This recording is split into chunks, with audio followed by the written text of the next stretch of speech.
Hi everyone, my name is Pierrick Porchet. I am a PhD candidate at the University of Geneva. Today I will present the following paper, Reappropriating Chinese Traditional Culture Within the Wushu Elite Sport Context, Continuity and Rupture. My doctoral research focuses on the various transmission modes of Chinese martial arts in the context of the People's Republic of China. I am especially interested to understand how these practices are reappropriated within the cultural policy. My research reflects on the broad concept of embodied knowledge and the way it can be conceptualized as ideological and political constructions. I analyze how meanings and values associated with body techniques are negotiated and rearticulated by various actors. This research project mainly relies on the ethnographical description of group life dynamics, both within the traditional framework, which has been discussed in this panel by Wang Hongwei, but also institutional and sport-oriented setup, which is the topic of the present paper. From October 2019 to February 2020, I have been observing the daily training and social life of athletes within the Beijing elite Wushu team. In the evening of December 9, after his afternoon training, one of the athletes invited me to have a dinner and to meet a former member of Beijing team who is now a coach in the National Sports Center in Beijing. During the dinner, the athlete turned toward me and recalled, "When I was a young athlete, Big Brother Zhao would look after us. When we were seeing him training, we were all very admirative. It gave us the strength to train hard." Later in the evening, he continued, "From time to time, I invite my big brother to share a meal together. It is a kind of politeness. It shows respect and gratitude. This is Chinese traditional culture. We strongly respect our elders' peers. You see, we are practicing a Chinese traditional sport, so in our everyday life we are more inclined to behave in a traditional manner." What the athlete was referring to by Chinese traditional culture can be interpreted through many layers. First of all, he was referring to the concrete and mundane experience of inviting his big brother to dinner and the specific table manners he would display in this occasion. But if we further the analysis, his statement conveys a deeper meaning about the nature of his relationship with his big brother. It shed light on what can be conceived as a symbolic brotherhood and the moral obligation it entitled that is associated with Chinese culture in the athlete's narrative. Finally, the association between the practice of martial arts and the embodiment of traditional culture in his everyday life highlights how martial arts, even in its modern and sport form, is intermingled with what is conceived as an authentic Chinese traditional culture in opposition to other sports. Throughout the months we spent together, these athletes developed a keen understanding of my research topic and the kind of question I tackle. Later in the same evening, he told me that I should reflect in my research on what he told me earlier. This paper is the occasion to follow his advice. This paper will thus reflect on the way how individuals within the elite sport framework are rearticulating categories conceived as Chinese traditions, such as Brotherhood or lineage, and the way these categories and values are structuring relationships and representations within these groups of practitioners. In addition to the example of Beijing team, I will also rely on observations conducted in the elite team of Fujian province. As we will see, this site, through its specific history and place within the national elite sports circle, provides a vivid example for the process of articulation between traditional categories and sport-oriented practices. Before developing the analysis of this process, I would like to propose an overview of the political context in which the sport version of Chinese martial arts was created and has been promoted until today. As many observers have noticed, the authorities of the PRC within their political project have elaborated a discourse on popular culture that has led to its standardization into nationally shared and politically acceptable forms. Elements labeled as feudal or sectarian have been proscribed by state institutions, such as national sports associations. These institutions are thus shaping the framework of an orthodox practice which is kept under close watch. In 1958, the Chinese Wushu Association was created under the supervision of the National Sport Bureau. Its mission was to federate all the professionals and the amateurs of the country and put in order the numerous systems of techniques that are then sorted together under the generic term of Wushu. The CWA started to commission masters with the task of synthesizing the variations within a particular lineage into simplified sets of techniques, becoming standardized on a national level. Authorities are thus reshaping Wushu through a modern perspective, formalizing the basis of a physical education by setting competition regulations and physical preparation, such as warm-ups, gymnastic conceptions of movements, rationalized teaching methods, and pedagogy. This political leadership over martial arts has led to the creation of a Wushu sport, intermingled with the Olympic ideology, which has been the main discipline supported and promoted by state institutions until today. Since the beginning of the 1980s, Chinese authorities implemented the elite sport first policy in order to train athletes able to compete and win against their international peers, especially American and Russian athletes. By competing equally during international events, China reaffirms its place as a powerful nation. Through the same dynamics, Chinese authorities also developed competitive discipline for its traditional martial arts and promoted an international framework with the objective of their inclusion within the Olympic Games, thus attempting to affirm the universality of Chinese culture. The creation of a competitive sport framework for Chinese martial arts introduces a paradigm shift in regard to the traditional transmission framework as discussed by Wang Hongwei. Martial knowledge is no longer legitimized by the figure of the master, but rather by national standards and regulations. Individuals are no longer bound by symbolic ties within a specific lineage, but rather by the instrumental purpose of their training within a sport team.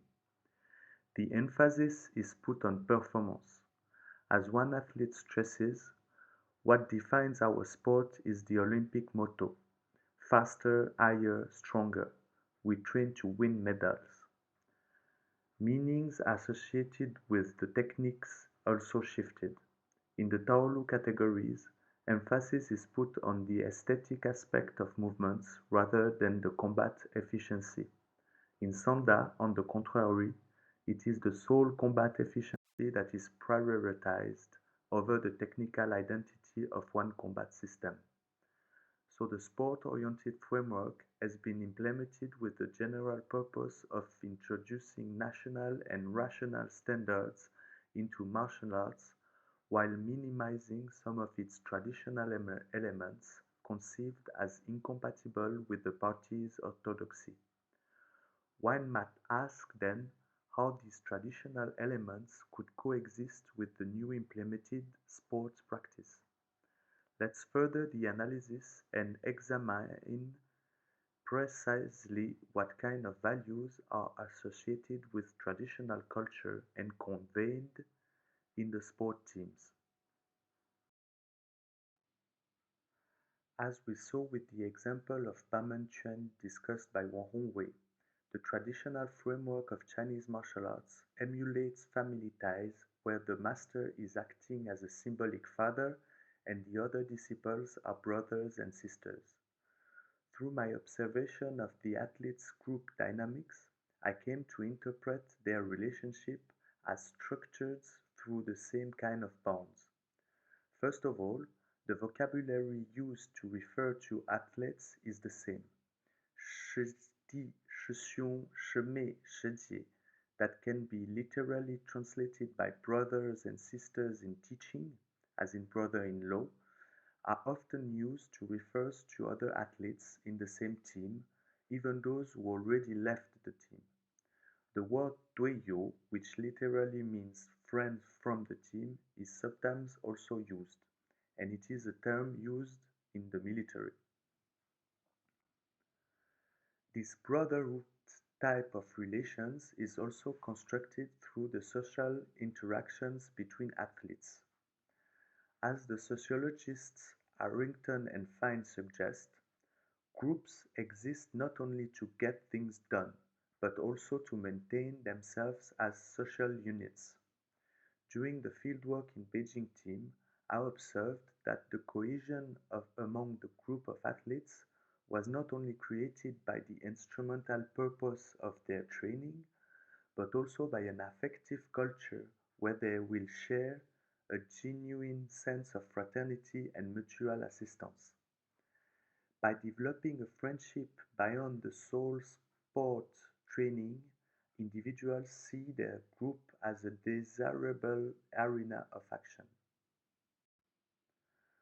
Through this process, elite athletes are emulating the traditional brotherhood relationship and the Confucian set of behavior associated with it. As the sinologist Zlotea argues, there is what today people call popular Confucianism, the Confucianism that existed as a set of rules and values, as patterns of behavior among the people, and still exists today. It is what scholars call the Confucianism used daily by the masses without knowing it. Athletes, when integrating the new life environment that is the sport team, reproduce values and behaviors learned in their families and other social contexts. One could also formulate the hypothesis that athletes acquire these values through the consumption of martial arts fictions, and then emulate in their social life the collective imagery related to the heroes of these stories and the Jianghu world they live in. Let's now discuss a second aspect in athletes' discourses that could be linked to traditional culture. As seen in Wang Hongwei's presentation, the technical knowledge is transmitted from the master to the disciple, creating a lineage. Most of the athletes I interacted with would present their technical knowledge as embedding a particular and personal style. The acquisition of this style is often reflected as the result of the athlete's own research, his coach guidance, and the influence of one or various other athletes seen as guiding figures and big brothers. Often these guiding figures are found within the team or in the direct circle of the athlete. It could be either an older and more experienced athlete or a previous athlete who is now retired but still keep connections with the team's social life. Through this process, the athlete's personal style and thus his identity as a martial artist is configured within the genealogy of his coach and his oldest peers within the team. The team thus embed a sense of continuity and become a stable institution providing the individual with a shared and communal identity. The example of the Taijiquan group of the Fujian province team particularly highlights the notion of lineage understood as something that passes from one individual to the other. This process creates a continuity and identifiable institution, being the lineage in the traditional framework or the team in the sport practice. Within the circle of Chinese elite athletes, it is a common knowledge that the Fujian province Wushu team excels in the categories of Taijiquan and Nanquan.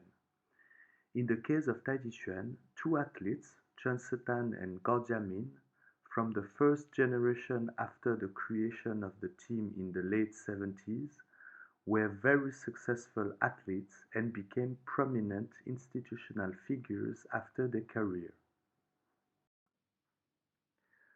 The later generation of athletes followed the same path, becoming national top athletes in Taijiquan, and this process is continuing in the present day as the Fujian team is still renowned for its unique technical personality.